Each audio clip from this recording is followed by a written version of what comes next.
What if the way you've been telling your life story reveals the secret to what is holding you back? Stories play an integral part in how we see not only ourselves, but the whole world.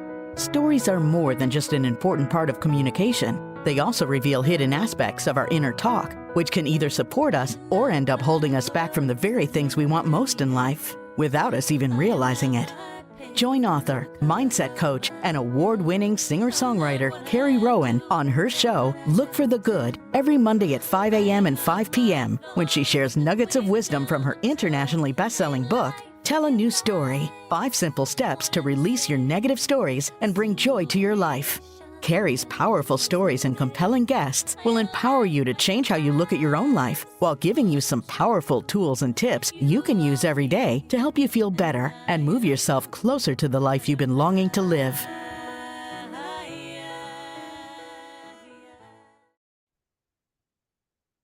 Hello, everybody, and welcome to Look for the Good. I'm your host, Carrie Rowan, mindset strategist and life coach, and I love sharing nuggets of wisdom about the stories that we tell each other, but more importantly, those stories that we tell quietly to ourselves. You can join me and my special guests as we share our personal stories of strength and triumph every week here on Dream Vision 7 Radio Network. You can listen online on your mobile device, in your car, or ask Alexa to play Dream Vision 7 Radio. And tune in every Monday at 5 a.m. and 5 p.m. Eastern to get real stories and real tips on how to turn your story and your life around. And evolve with us as we unite humankind with universal love. And I'm so excited to be here with you this week, everyone. And thank you so much for tuning in as always. And we always love to look for what's good, right? And before I introduce Nancy to you, who's waiting in the wings, hello, Nancy. Hi, Carrie. Super excited to get this rolling. I want to talk about those stories. You know, I mentioned those stories, those quiet little stories we tell ourselves. And sometimes those are really where the negative stuff lies, right? In those little stories that maybe somebody told us before we were even 7 years old, and it just kind of stuck in there like a little sticky note in our brain because our brains were so sticky back then. But I want to also look at, we've got those kind of stories. We've got stories that other people tell us that just stick in there. And sometimes those are really good stories, believe it or not. We do talk about those little nasty negative ones and how to get rid of those, but sometimes they're really good. It's a story that somebody said to us that really just stuck us with us like a you'd be so good at that, or oh, I could really see you doing that, or you're really good at this. And those are the stories we want to dig out because those are the stories that can change our lives, right? And we're going to talk a little bit about that because I know Nancy and I both have some similar stories in that realm. And then sometimes as we get rolling through life, people give us stories as we get older that we wonder, are they true? Are they not true? And I like talking about those stories as well, especially when we launch out and we're stepping out into the world and we want to explore who we are. We're still in that, even though we're not under 7, we're still in kind of a sensitive point in our life where sometimes we believe those stories that aren't true. So I can't wait to dive into this conversation. And Nancy Marshall is here with us today to share some of her incredible stories. Do you mind if I read a little bit about your bio first? No, of course not. So I love this because Nancy is known as the PR Maven. I love having a little tagline because you guys know I have my own tagline. And because she's been practicing PR for nearly 4 decades. Wow. She's an author, a speaker, a columnist, and an avid outdoors woman who lives in Maine. And she's actually got a really long bio that I would love to share. I'm going to put it up in the show notes because it is so impressive. We're so excited to have you here on the show today, Nancy. Thank you so much for coming on. Thank you for asking me to be your guest, Carrie. I'm honored to be here. Absolutely. And we were just talking. You are in Maine, I'm in Massachusetts, and we both got hit with our first snow of the season, which is kind of a lovely little thing to wake up to. Definitely. I love snow and I love skiing in the snow. Well, of course you do. That's why you live in Maine. You have That's to. right, exactly. And I started my career doing PR for Sugarloaf, which is Maine's largest ski resort. Isn't that the coolest? I love that. And it's funny because that brings us full circle to how we met through Lisa Wenzel and her book that you helped her launch, right? And yeah, that's just such an incredible story. I love that connection. And everybody knows Lisa because she was just on our show, right, recently. So that's a beautiful connection. Thank you so much for that.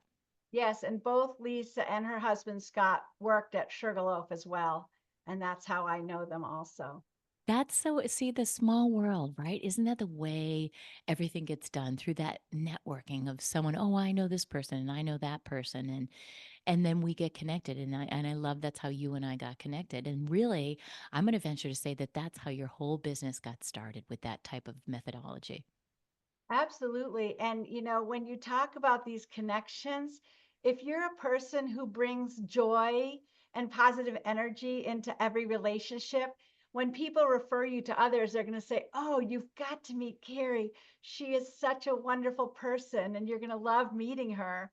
And she is a professor of happiness and joy. So, really, it's if you give yourself a moniker like that, then other people will use that to describe you to others as I well. love that. I love that, and we so have that in common because I was watching your media clip, and you talk a lot about sparking joy. I love that. Why is that so important to you? Well, I'm a big follower of Marie Kondo, and she's the one who does the show on tidying up. And Mhm. it's so easy to get clutter everywhere. And if you have clutter everywhere in your home, it kind of fills your brain with clutter too.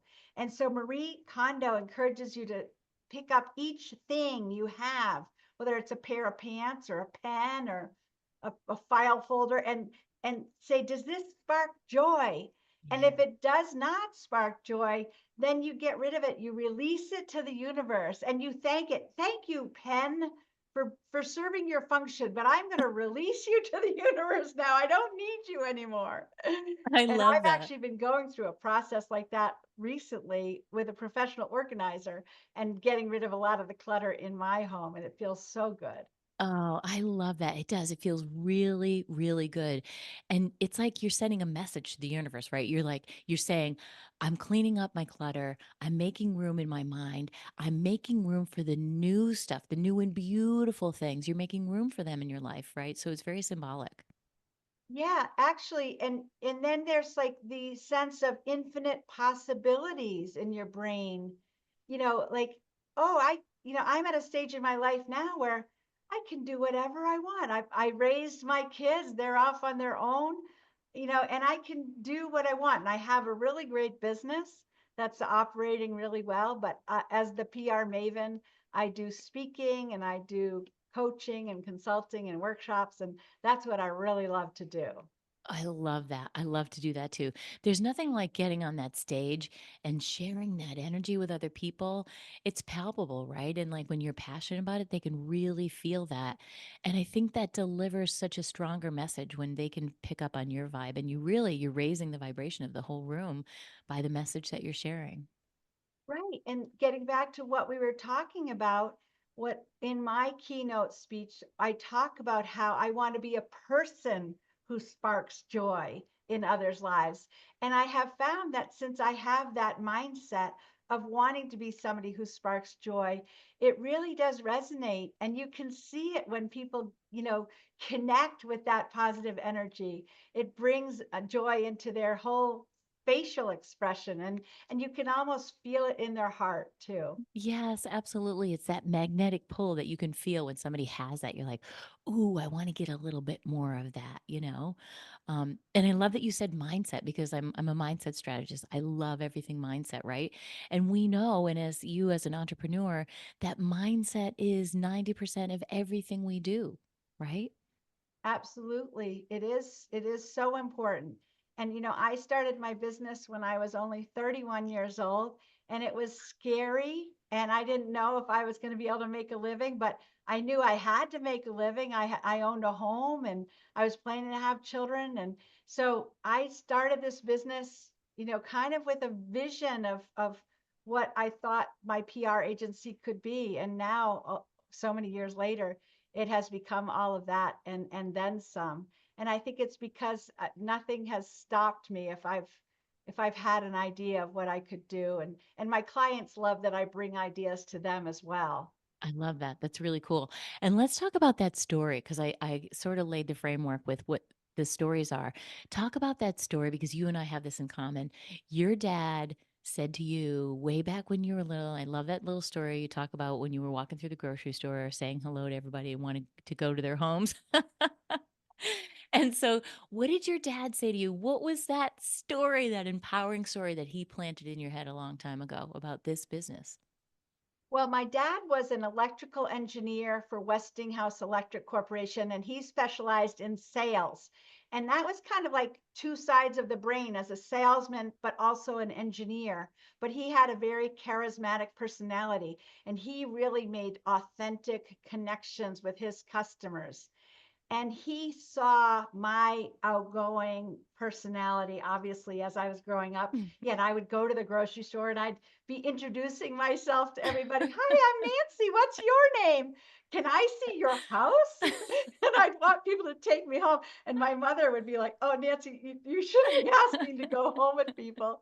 But my dad said, gee, you really have what it takes to do public relations. And he knew the PR people for Westinghouse. So when I was in college, he arranged for me to job shadow in Pittsburgh, Pennsylvania, with the corporate public relations team down there. And I saw this team of, they were mostly women. And I was like, yeah, I'm just like them. I know that I can do that. And also having my dad believe in me, he Mm, believed so firmly that I would be able to succeed because he had seen that I succeeded in school and whatever I really applied myself to. And I also had a great experience going to summer camp for many years. It was a camp that really focused on leadership, outdoor leadership. It was in New Hampshire.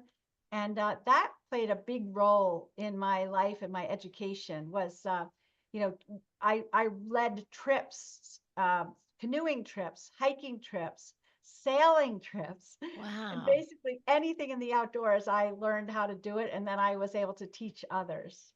No wonder you went up to Maine. You have all these skills in your back pocket. Like, did I read that you were a whitewater rafting instructor? Like, wow.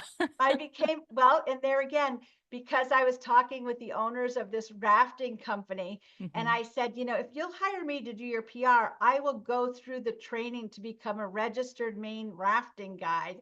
And sure enough, they said, okay, we're going to hire you, but you're going to come to that guide training. And at that time, I was in my 30s, and I was in this guide training with all of these young guys. I was the only female, and I was there with all these 20-year-old guys.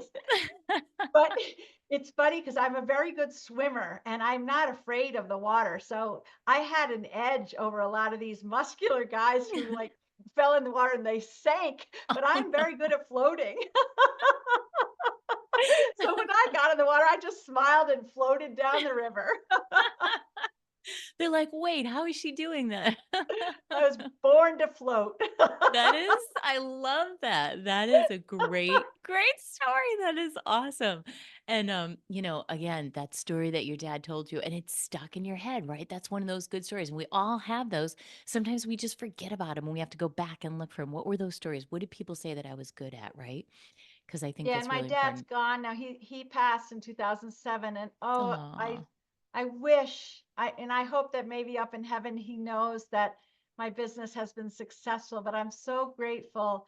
And I look at photos of him. I actually shared a photo of him when he was in his 20s with a man who's been coaching me and counseling me. I emailed this photo to him yesterday to show how my dad used to do he would do shows on how electricity worked back in the wow. 1950s. He would go Hmm. from town to town on behalf of Westinghouse and do these demonstrations on how electricity works. And I have this photo, a black and white photo where he looks like a movie star.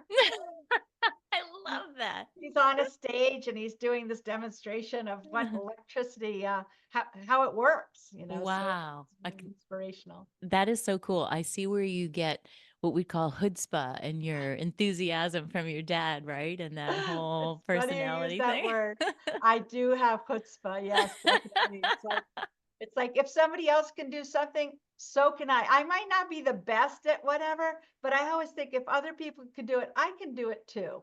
I love that. You are just singing my song there because I have a little story that I tell in one of my keynotes too, where if it's a group of women, I spoke at a women's leadership conference and I shared this little quiet story that I always had since I was a little girl. Girls can do anything boys can do. And so that was this little story, and it was an empowering story because it allowed me to get involved again in industries like you, male dominated, young girl out of college, and I went into sales, all guys and me. Right. So we had these little stories. And that actually, I don't know why I said that I was a tomboy as a kid, but that became a little mantra in my head that served me well, and then in the music business, another male dominated industry, right? So all these things that we say to ourselves can either help propel us towards what we want, or they can stop us in our tracks if we let them. Absolutely. And I think if any parents are listening to this show, I hope that they're encouraging their children to reach for the stars and also Mm, to really apply themselves in school. I have to thank my dad for that too. He pushed me, and it was hard sometimes because he wouldn't accept a B on my report card. I had to have all A's, and I knew he expected that, and I worked really hard. And I believe that if kids really apply themselves in school, it allows you to avail yourself to so many more opportunities.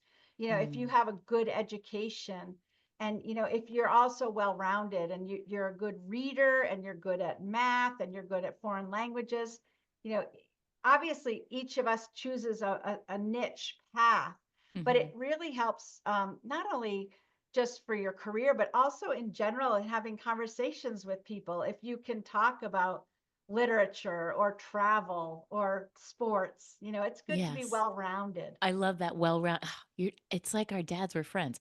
Like, my dad used to say that all the time. He would be like, "Carrie, education is the number one most important thing. Remember that with your kids, like, no above all else, it was education. Because just like you said, it lays the groundwork, and, we don't realize it when we're young, so we have to listen to the guidance of our parents, and so I always did. Out of all the kids in my family, I always did listen to my parents, Me and too. I was the right? best student in my family. I have two older brothers, and they were not very good students. Exactly, and they were always, "Oh, you're just the favorite," whatever. No, I just listened and I heeded what they said. So I did, I busted my butt in school like you, excelled in college and excelled, and then my dad even helped me get my first job too. He connected me with somebody and then I took it from there, right? Isn't that funny? Is your dad still alive now? He's not, he passed in 2003. Oh, Yeah. yeah. So as a young man, he was not very old. And Oh, so, so yeah, sad. there's not a moment where I'm not thinking about it, just like what you said, that he didn't get to, meet his grandkids really. They were just too young. Or and put all those things. So my sister and I created this thing where we like to tell Papa stories when the kids were little. So we could carry that legacy on so they could know who he was, even if they weren't going to get a firsthand experience. Yeah, that's awesome. Well, I Yeah. feel my two sons were able to get to know their grandfather, but my two sons, one of them is in sales now, and the other is a jet pilot. He flies private jets. Wow, what a cool job that I is. know. I And hope if he my flies mom father around. had known that, he would have been just so amazed. Oh, I love that, but he does know. He does know I because hope they're so. they're I hope always so. very interested in what we're still doing here for sure. I hope I believe so. that. I do believe that. That is so cool. I hope he flies mom around wherever she wants to go. We did go to London, England last spring, for a Oh, 5-day trip. We were the only two in the back of this jet. And it was pretty spectacular. We each had our own bed to lie down in and and sleep while we were flying. And then we flew back to Maine from London. Yeah, so it was really a special trip. that's special. Once you do that, I don't know, it must be hard to go back to commercial. Yeah, yeah. I have flown regular American and Delta since then, and it's just it's not the It's hardly the same. Well, that is incredible. I love that. I love that your kids have also embraced what you taught them about education, right? And diving in and really embracing all of yourself. And I love what you said too about when you can find that spark of joy, it really makes everything in the world possible. It opens up your mind because you're not having all those negative limitations that we all have, right? It's learning how to overcome that. It's learning how to quiet that negative voice inside, the one that tries to keep us to play small because it's normal. We all do it. And I think normalizing that is really really important for young people. Absolutely. I do a lot of work in personal branding. And your personal brand is essentially what people say about you when you're not in the room. And so Mm. you want to cultivate a personal brand where others are going to refer you to others, just the same as the Wenzels referred you to me. And you want them to say good things about you. So, a strong personal brand is something that nobody can ever take away from you. And Mm. I've worked really hard on my personal brand, not only through my career, but also writing columns and writing books and doing speeches and kind of sharing my message about public relations and making genuine connections with others. I love that. And you made it your life, not just your business, right? And I think that's what's really powerful. It's like walking your talk, right? As authors, as coaches, we need to walk our talk first before we expect other people, because it's palpable, right? When somebody really embraces and believes and they're passionate about that, that comes through, just like you're saying, in all conversations, which ultimately lead to more connections in life and more friends and just a better life. Yeah, and I love to inspire younger people too. Last night I was at a group dinner and there was a young man who's 21 years old and he's launching his own business. But for example, he's never been a letter writer. He doesn't even really know how to write a letter and put a stamp on it and bring it to the post office. So I've started writing letters to him in the mail to teach him how to be a pen pal essentially. But because I believe that sending a letter in the mail is a lot more powerful than an email or a text. Agreed. So it gives me great joy to help pass on my love of letter writing to a young man who obviously his parents didn't teach him how to write thank you notes when he was growing up Oops. the way I certainly did. I totally did that too. Well, we're going to break real quick, and I know everybody's hanging on your every word, and we'll come back. So tune in, everyone. We're going to talk more about your personal brand. So stay tuned. We'll be right back. Okay. Hello, everybody. Welcome back to Look for the Good. I'm here with Nancy Marshall. We're having an incredible conversation. We have so much in common. And we started the show talking a little bit about those stories. We talked about the great stories that both of our dads had handed down to us. Let's talk a little bit about what happens, when we get out in the workforce and we start making, our own life and jobs and connections. And sometimes people want to dim our light, right? They want us to not shine so brightly. And if I had my guitar, I would whip into this little light of mine, but we're going to save that. I love that song. I know Don't you hide your do. light under a bushel. It's both of our theme songs, right? We talked about that before. So share that story with us. What were those negative things, and how did you overcome that? Because we love the overcomer story. Well, I was director of communications at a ski resort, and I was often told that I was too loud and I had too many ideas. And I was encouraged just to kind of go back in my office and put my head down and churn out the press releases and make calls to the media. But I was really encouraged to tamper down what I'm really known for now, which is my enthusiasm. And now my enthusiasm is really my superpower. But back when I was in my 20s, it was not viewed as my superpower. I was just encouraged to suppress my Mm, personality. wow. And when I was 31 years old, actually, the ski resort was having a tough budget year. And they said, we really think that you would do better as your own boss. Essentially, I was Seriously? let go.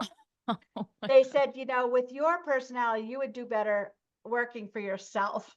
Basically, we don't really want you working for us anymore. But they did give me a contract. They said, if you get yourself organized within 2 weeks with your own business, we'll give you a contract for our public relations. And as Wow. it turned out, having Sugarloaf as my client was helpful to go out and get other clients. Then I got a rafting company and I got a windjammer and I got a chamber of commerce. And then within the next 2 years, I got the state of Maine tourism office, which is an Wow. account that I still have to this day. Wow, that's awesome, Nancy. But yeah, so I was made to feel a little bit ashamed of Mm, who I was, and I didn't feel good about myself.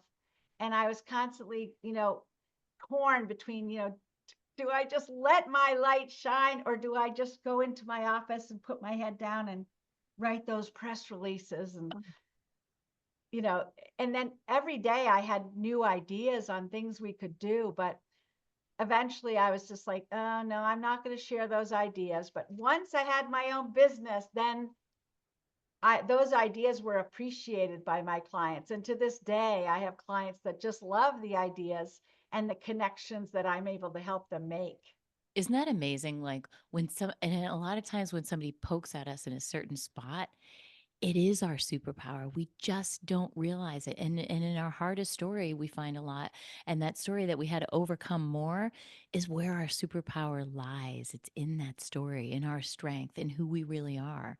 And I love that. You like picked yourself back up, brushed yourself off and said, hey, wait, my ideas are good and my clients like them. Right? Exactly. And I did what's something called the Clifton Strengths Finder. I don't know if you've heard of that, Oh, but I have. it's a test that identifies your strongest qualities. And my 5 strongest qualities are that I'm strategic, I'm a maximizer, I'm focused, I'm futuristic, and I'm empathetic towards others. So Mm. I've tried to really leverage those strengths also. And even though I have a big personality, I really do try to focus on the other person's personality when I've just met somebody. That's where the empathy comes in, because I do understand that everybody has challenges in their lives, and you never know what somebody's going through. Somebody might be having a bad day because their dog just died, or their grandmother's in the hospital, or whatever. So Mm. being compassionate and empathetic towards others is very important in business and in life. I love that. And it helped you get through that situation of your own without taking it all personally, you know? Otherwise, you wouldn't have been able to say, hey, wait a second, my ideas are good. Um, I love asking people this question. What is a little, maybe it's just shining your light, but what is a little mantra? Like, what is a little something that you say to yourself when you're stuck in a spot that you're not sure what the outcome's going to be, or it feels like it's a little negative? Like, is there something that you say to yourself that you could share with us that could help somebody else? Well, I don't expect that everyone in the world is going to like me. I feel like a personality or a personal brand is like a magnet, and you attract the people that belong in your sphere of influence, but you also deflect some people, like just like a magnet can push things away. So, a thing I say to myself is, I don't need everybody in the world to love me or even like me, and that's okay. But when I do create a relationship with a new person, I really try to nurture that relationship along and spend time with that person and write them letters and get their LinkedIn profile. And I like to connect not only in real life face to face, but also online on social media. And so I think the mantra is that I know that many people are going to be attracted to Nancy Marshall, and that I have a lot to offer to many people. Some people I'm just not cut out for, and that's okay too. Yeah, exactly. I love that because it's like the law of attraction, right? It's like the things that are supposed to come out, your magnet will be attracting those people that are the perfect client for you. And if they're not, I love that. That's okay. It's not a numbers game, it's a quality game. And that's what I hear you saying. It's having relationships with clients that are deeper, that are more meaningful, because I love to do the same thing too. If I'm taking a client on, I'm going to know a lot about them. I'm going to know who they are in their personal life too, right? Because they're a whole person. They bring their whole person, and that's how we really make those long lasting connections, like you've had for a long time with the state of Maine, right? That's a beautiful thing. Absolutely. And yeah, you want to get to know if they have children, what are their children's names? What sports do they engage in? Do they have pets? What are their hobbies? Yeah. So, and again, I learned that from my dad, because that's what he did with his customers when he called on customers on behalf of Westinghouse. And he would come home and tell us stories about Bob and Jim and Dave and, all these people that he was calling on. And so I learned that it really pays to learn some of those details and then remember those details, because people are like really impressed if you meet them and then you see them in another month or so and you remember that their son or daughter plays soccer or they ride horses or they like to Mm-hmm. go snowboarding, whatever that detail is. If you can retain it and then bring it back up, people are like, wow, she really cared enough to listen to what I told her. That is a really awesome tip. I love that. And Yeah, not just like you're saying, not even in friendships, right? It's like when my kids were little, I remember their teachers would talk about the friend file, right? You got to pull out your file on that person in your brain and go through your file. What do you remember? What's important to them, right? Because it makes that connection more meaningful. The friend file. absolutely. Yeah, absolutely. And Um, then when you find things in common also, that's really a key factor in a friendship, is having things in common and things you both like to do, or mhm. concerts you like to go to, or food you like to eat, Absolutely. Or whitewater rafting expeditions you like to, you know. drinking wine. Flying on planes, Yeah, yeah. right? To Europe. So it's all those things and it's remembering it's and this is great because I love that you're giving life advice, not just business advice, because it's all the same, right? That know, like, and trust factor. You want more friends? Well, you have to use the know, like, and trust factor there too. It's not just in business. It's in human communications. And I feel like so much of that nowadays is missing. Like, I see my kids, like, they don't really know how to make a phone call with this, even though it's a phone, right? Like, how do we, Absolutely. do you find that, like, how did you bridge that gap with your kids where it sounds like they were a little bit older, that maybe they didn't grow up with this their whole childhood, but mine did? Yeah. No, my kids are 29 and 32. And so, yeah, when they were little, we didn't have an iPad Yeah. in their hands while we were at I was watching a child at a restaurant last night who was just on the phone the whole time because their parents didn't want to deal with them. And Mhm. um, yeah, I feel like that really takes away, if a parent can't engage directly with their child and just hands them a phone or an iPad so that they can be distracted. I worry about that because children, from the time you're born, you're programmed to have your parents like look you in the eye and acknowledge you. You know, like that's e- the first person you engage with. When you're born and your mother looks you in the eye and says your name out loud, you kind of go through life, I think, craving that Mm. recognition, and having the screen in between you and your mother or father. I worry about it. And Yeah. yeah, my kids, I read to them a lot. Reading was really important to me, and they learned how to write letters to their grandparents and to their aunts and uncles to thank them for birthday presents and Christmas presents. And yeah, they knew how to make telephone calls too. So yeah, I'm a big advocate of, older people like me need to learn how to use social media, Hmm. whether it's Instagram or Snapchat or TikTok. We need to learn to use it. We don't need to learn to use everything, but at least Facebook and LinkedIn, Yeah. as Pick basic. your poison. But young Yeah. people also need to learn how to make a phone call and write a letter in the Yes. mail. I agree. I've had my kids do thank you notes too from a very early age. Even if they couldn't do the envelope, you do the inside, I'll do the envelope, right?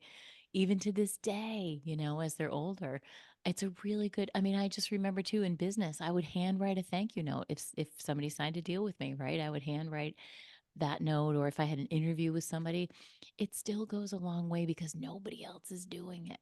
My son Craig, who's 32, he sells insurance, and he has note cards right at his desk, and he's got the envelopes with the stamps, already, and the return addresses. So if Love you it. have the supplies, right at the ready all the time, it makes it so much easier. Yeah, it does. And it just becomes a habit. It's second nature, right? Yeah, It's and just what you also, do. when you get people's email and cell phone, you should also ask for their mailing address as well. Yes, the old fashioned snail mail. Yeah, and put that right in your phone. So again, when it comes time to write a letter, it's easy to pull up somebody's Yeah. somebody's mailing address as well. Exactly. Yeah, my mom still writes me letters. She'll still send me things in the mail and I'll send it back. Yeah, I love it. Oh, that's great. Right? Yeah, my It's mom passed 2 years ago, but yeah, she aw. used to write me letters too, and I Mm-hmm. miss that so much. Yeah, I bet. That's so hard. Um, well, this is so awesome. I just love all these tips that you're just kind of sneaking in to people. Again, not just about business, but about everybody's life and just some really solid things that you can stick to help you get through those times, you know? And it's such an externally facing world that we live in right now, which makes me think about the social media and all these things. So when we can find that quiet time, and I'm going to venture to guess that you find your quiet time out in the wilderness or on a boat somewhere rafting. Where do you get that quiet time to fill up your cup, so to speak? Well, I have a cottage on a lake. Again, my parents built it when I was a child, and I have inherited it. So, and I have a canoe and I have a pontoon boat, and I do spend a lot of time on the lake, and I just love that. And I have my lake friends, and it feels like that's the most authentic kind of friendship is the friendship you make on the lake. Right. But I love also that. skiing, I'll say that one of the secrets of my success has been I ski alone quite a bit, and I'll ride the chairlift with people. And it's amazing the relationship you can forge on a chairlift. It's like a chairlift ride, sometimes 15 minutes. You can really cover a lot of ground. And I ask people a lot of questions like, where are you from? And where else do you like to ski? And how long are you here for? I just keep the conversation going. I love that. And plus the quiet that you get when you're out skiing, there's nothing more serene and beautiful when you get to the top of that mountain and you just stop for a minute and you Look soak it around, up. yeah. Yeah, The it was the one of those. views are beautiful. Oh, it's amazing. It was one of the special things my dad and I used to do when I was a kid that I will never forget was skiing with him. Our dads are the same. I skied with my dad a lot. Weren't they friends? They must have been. Maybe we have the same dad. Maybe our dads had double lives and we didn't even know it. That's awesome. That would mean we're sisters, Carrie. Oh my, I love it, Nancy. No wonder we have so much in common. We both love that one song. Oh my God, this is a great note. We're going to stop for a minute, everybody. Don't go anywhere. We'll be back with some more amazing stories from Nancy. Hello, everybody. Welcome back to Look for the Good. We're having the most high vibe, joyful conversation here. And we just left you guys laughing. So I hope you were laughing along with us. Nancy, you were sharing with me a little bit about what happened to you in 2016 and how that changed your life and sort of the trajectory. Talk to us a little bit about that, how that changed you in a lot of different good ways. Well, in 2016, I got a divorce and moved from the mountains of Maine right into Portland. And I started a new life. I really came out of my skin and really embraced who I was. And part of that was I went to an image consultant who Mm. gave me my color palette and identified that I should wear all fall colors. And I really gravitated towards the color orange and also learned that orange is the color of enthusiasm. And I'm most known for my enthusiasm. And also, this woman, she prescribed what my hair color should be, hairstyle, even my Wow. glasses, everything about. And so I totally drank the Kool-Aid and did exactly and I feel like now I have a definite style which actually matches my personal brand. And there Mm. again, I've worked so hard over the past 8 years to build a personal brand so that again when others are talking about me when I'm not there, they're like, oh yeah, you've got to meet Nancy, she's really enthusiastic, she loves to wear orange and she's really great with people. And one of the reasons I think that I am great with people is I'm really curious about other Mm. people. Like Mm-hmm. when I'm in a restaurant or in an airport, I'm looking around and I want to know every single person's story. Like, where are they from? What do they do? What do they like to do in their free time? How many kids do they have? I love learning about other people's Mm. stories. And, my mom used to describe somebody she'd call a good time Charlie. And that was like the guy at a party who was like walking around like, oh, me, I'm really great. Listen to my story about me. And that good time Charlie can't care less about your story. And I Mm, just never want to be like a good time Charlie. Like I like to have a good time, right. but I want to always ask people to tell me their story. And I like to try to remember it when I see them again. I love that. And even her nails, if you guys are on the radio and you can't see her, even her nails look gorgeous and orange. And and I love that. I feel like in this day and age, people spend a lot of time judging other people, right? So we're always trying to, and because that's our brain's natural tendency to look for what's wrong and scan our environment, right? And you're taking that curiosity mindset, which I absolutely love because that curiosity mindset, like you just said, will help you connect, to get curious about other people. There's so much there to learn. And I think all of our relationships improve when we can get that curious mindset instead of that knee jerk reaction, which is what I was describing before. The brain scanning the room for problems, trouble. Ooh, look at that person. They look like trouble, right? Instead of that, you start to get curious. You start to twist that mindset and turn it just a little bit. I wonder, I wonder what they're all about, when the brain tries to tell you something that is probably not true. I wonder what they're all about. I wonder what they do in their free time. And it's going to improve your relationships because you got to get curious with the people who you think you know the best, right? Yes, and in today's world where accepting people from diverse backgrounds is so important, diversity, Yeah. equity, and inclusion. And meeting somebody who might come from Africa and they might not even speak English, but realizing that they're a mother or a father too, and they have the same hopes and dreams for their children. And they might have come to America hoping for a better life. And Mm. you know I let an African man pass, cross the crosswalk in front of me yesterday in Portland, Maine, and he got across and he put his hands together and he bowed to me and we had eye contact, and it was really profound. Like I can remember how that felt. Like that man was so grateful that I actually let him cross the street in traffic. And I was thinking, yeah, I probably have a lot in common. He's probably a dad raising children. And he's hoping that his children get a good education and do well Hmm. on sports teams. And so I think if you're curious, but you're also looking to make connections based on things you have in common, even with people that may seem like they're from totally Mm. different backgrounds. Yeah, I love that because truly, as humans, we have way more in common with each other than we don't. Yeah. We just put up these walls and these barriers and these preconceived notions that aren't even true half the time. We tell ourselves a story about someone when we don't even really know them, right? And I love that. I love that opening up our minds. And I'm going to use a little quote, looking for the good, right? We're looking for the good in other people. We're looking for the good in situations. And when you can start to train your brain to do that instead of what it does naturally, which is to look for what's wrong, then everything changes. Your relationships open up, your life opens up, you have more friends, you have more possibilities, you have more opportunities that come your way naturally because you're not putting up resistance and barriers. It's amazing. Yeah, and I think a lot of that resistance is based on fear. Like Mm. somehow you're afraid of them. Yeah, And, agreed.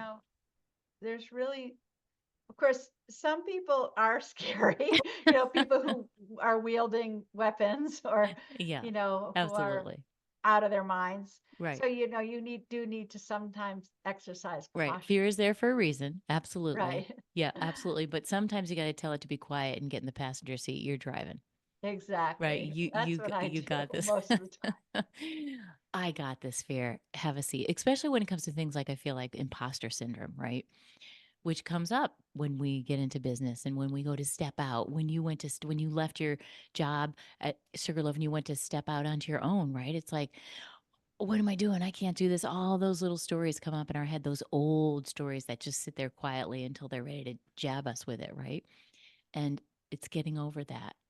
Yeah, absolutely. And over the years, I've developed something called the Marshall Plan, which is a strategic marketing communications plan, which is created by really digging into the story of a company or a nonprofit and then Mm, basing their marketing strategy all on telling their story authentically through marketing, advertising, public relations, social media, all the methods of communicating, but it's based on their authentic origin story. I love that. Well, I'm all about story. I love that. It's that whole storytelling, and coming from a background of sales way back in the day when I was trained by a Fortune 100 company, that's what we learned. Tell stories. Pick up stories about your client. Oh, here's how I help this client. They're real stories. And people want to hear stories. How does it apply to their story? And I love what you're saying, using your story. And that's what a lot of companies, the smart ones, are doing with their marketing these days is using storytelling. How do they help clients? Because it's not what your product is. It's how can you help me? How does it help lives? How does it improve my company? How does it make us better? Yeah, how does that product or service help solve the problem that keeps you up at night? Yes. And Amen. also I think today's consumers want to engage with a company that's committed to sustainability and to, getting rid of plastics and saving the environment from global warming and embracing diversity, equity, and inclusion. So all of these themes in our Hmm. world today, a company needs to embrace those themes and integrate that into their story. And that's how they're going to attract not only customers, but also employees. I love that. And not just attract, right? Attracting is awesome. Retaining, Yeah. retaining those people, because when you have those philosophies in mind and people can feel that, they feel the realness of the company and the organization when they really do care about their people, then they're going to stay with you for a really, really long time. Yeah, exactly. And I that's what, have an employee who will be celebrating 25 years with me in wow. 2025. Yeah, she started in the year 2000, and she's just stellar. She's actually the president of my agency, and I just Wow. appreciate her loyalty so much, and I'm so proud that I've been able to provide her with a really good job all these years. That is an absolutely beautiful thing. I love that. Of course, you have somebody who stayed with you for 25 years. Who wouldn't want to work for you? I've always said if there was a war, I'd want her in the foxhole with me because she's so loyal to me and she will defend me I love against that. anybody who might be attacking I me. love that. We all need somebody in our foxhole, right? Yeah. Well, this has been an absolutely incredible conversation. I have loved this time with you, Nancy. Thank you so much for coming on the show. Thank you for having me, Carrie. And I'm going to reach out to our friends Scott and Lisa right now and thank them for making the introduction. Absolutely. And tell them, where can they find you? What if they want to know more about you, or they want to know more about this personal branding? Where can they find you? Yeah, my website is at prmaven.com, and that's prmaven.com. And on there, you can sign up for my monthly newsletter and you can find all of my social media. I'm very, very active on LinkedIn.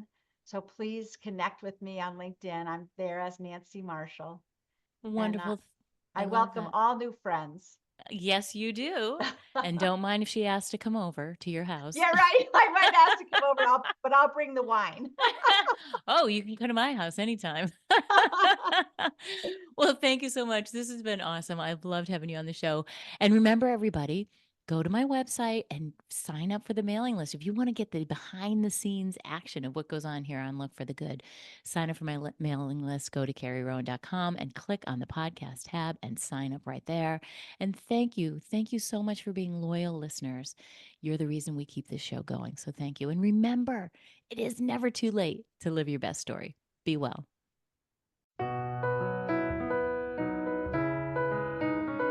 Thanks for tuning in to Look for the Good with your host, Carrie Rowan, best-selling author and mindset coach. Join us every Monday at 5 a.m. and 5 p.m. right here at Dream Vision 7 Radio Network. If you weren't able to catch an episode, no worries. Just visit our website to find all the archived episodes of Look for the Good on demand so you don't miss a thing. And remember, it's never too late to live your best story. For additional resources or to find out about how you can work with Carrie directly, visit carrierowan.com for more details.